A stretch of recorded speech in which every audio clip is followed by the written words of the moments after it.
Trevor, the CEO of the same foundation. The donation we received from Interbet helped us in procuring vital life-saving medical equipment and PPE for Tygerberg and Groote hospitals in the Western Cape. This was while the Western Cape was the epicenter of the pandemic. If you would like to get in touch or assist us in these projects, you can get hold of us on our website, which is www.samefoundation.org.za, Facebook and Instagram or LinkedIn. Welcome back to the studio. Race 4, time for Sheldon and I to talk about the fourth race. It's a graduation handicap, and it's going to be run over 1.9 kilometers. And there is one scratching. Number 3, last one standing, is scratched. That takes no part, which will leave us with Don't Stop Me Now, Kanisa and Lela, Lady Canton, Dance to the Music, Famous and Rich, and Johnny the Thief. Now, Sheldon, I'd like to start with Johnny the Thief, because he is a horse that keeps me interested, and it's not often I go for a horse or I really put the spotlight on a horse that is a recent maiden winner. But he did win his maiden ultra impressively.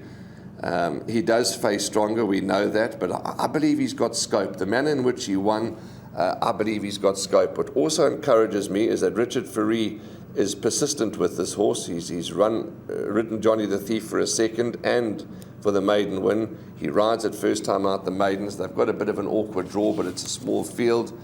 MJ Oudendaal's horses are ticking over nicely. So I like him. I think he's going to run a huge race. Famous and Rich, I know you fancied last time, and he's a Polly, loves the Polly. He's going to be a danger. And then, of course, Lady Canton, the filly, who now gets the services of Serena Moodley, informed Serena Moodley. She's probably the horse to beat. But those are my 3 with particular interest in Johnny the Thief.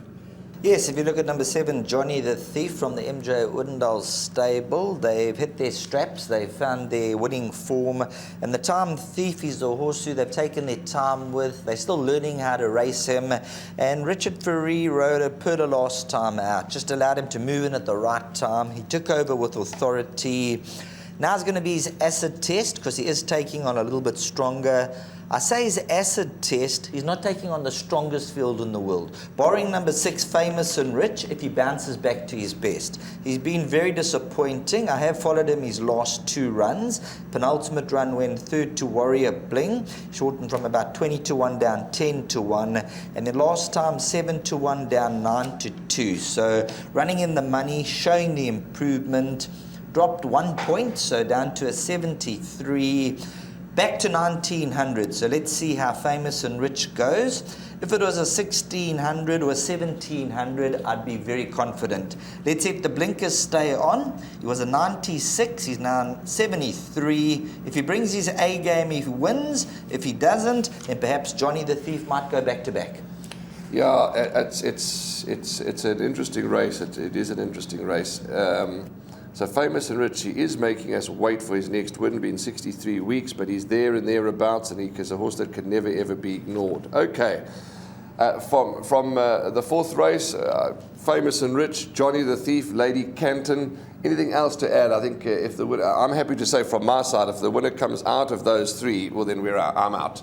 The only other runner that I can make a strong case for is perhaps number 1, Don't Stop Me Now, coming back from the 2 runs back after the layoff, so that could be the big improver in the race. But when you look at the opposition, I think that might be more of a place bet. Okay, that's race number 4, the graduation handicap. Well, let's move on and talk about race number 5.